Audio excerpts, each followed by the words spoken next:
Salem was founded in 1766 as the central town of Wachovia. The Moravian Church is a Protestant denomination with origins in that part of the world we know as the Czech Republic. They established a global network of mission work, and that brought them to America. And then in the 1750s, they looked south towards the colony of North Carolina, where they purchased 100,000 acres in 1753.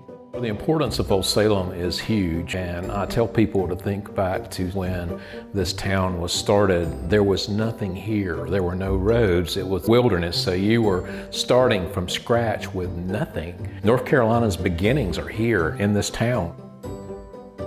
Salem was a sophisticated and cosmopolitan place, organized around a highly functional religious life. It was an artisan and trade center and became a regional commerce center. It was unlike any other place in colonial America. The trades were the economic foundation, recognized as having excellent product, and so it was in great demand. And Old Salem is that focal point for the Moravians in the South. Old Salem is that beacon and that place. With the coming of Winston as the new county seat, Salem was already emerging as an industrial powerhouse. So Winston and Salem grew side by side by the 1870s. You have this industrial entrepreneurial spirit, you have capital, and so this is going to propel Salem industrially. It evolved into this dynamic city that calls itself the City of Arts and Innovation. We had one of the very first public waterworks system, all kinds of medical firsts in the town. The first 4th of July celebration in history in the district. The city of Winston-Salem gets its credentials from the Moravian Church. Music was central to this community, and some of the earliest chamber music in America was composed here in the 1780s. Education is a basic tenet of the Moravian Church. It was very unusual, especially in the South, to educate women, and certainly Salem Academy and College is legacy of that tradition of educating girls and women. Urban renewal in the 1950s and 60s was disastrous for places, and numbers of historic buildings were destroyed. I did grow up here in the 1940s on Church Street. It was a typical neighborhood then, lots of families, lots of children. When I was probably about 10 years old, we began to hear that things might change because we might become a historic area. The citizens here had great foresight in pioneering zoning. An architectural review board was established in 1948. Old Salem Incorporated comes into being in 1950 from this grassroots community effort to restore and preserve Salem. As the homes were restored, we would begin to see visitors. It was a time of change, but it was okay. People began coming in the early 1950s. And the early buildings that opened, the Boys School and the Vogler House, began having tours. And people were coming here to see it and to tour the village. And it just increased as buildings were restored and opened. Slavery was in Salem and in Wachovia from the early period, and the history is complicated. In the 1980s, it was really the first time that study and scholarship of African American history and culture almost became permissible and equitable.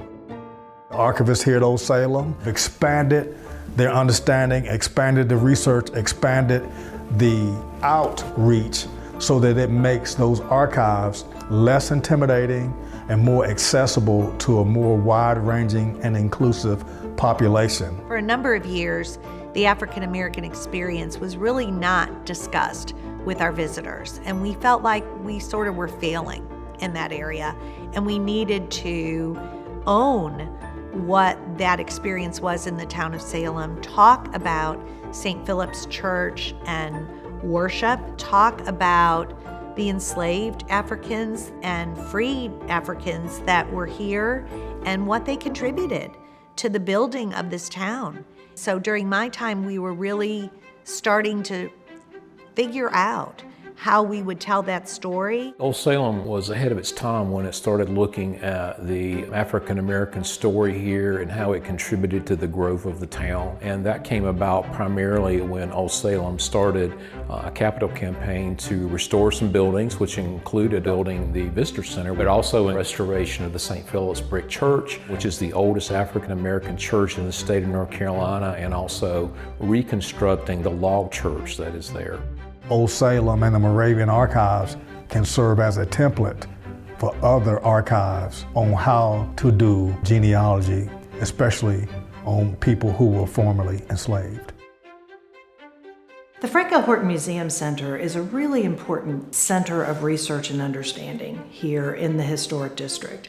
We have the Museum of Early Southern Decorative Arts there. In 2015, we opened the McNamara Masterworks Gallery as well as the Bill and Susan Mariner Ceramics Gallery. We wanted to meet the needs of our visitors, and they wanted self-guided experiences. What we offer is that opportunity to really engage with people, engage with materials, engage with process, and that's something that you just can't get anyplace else.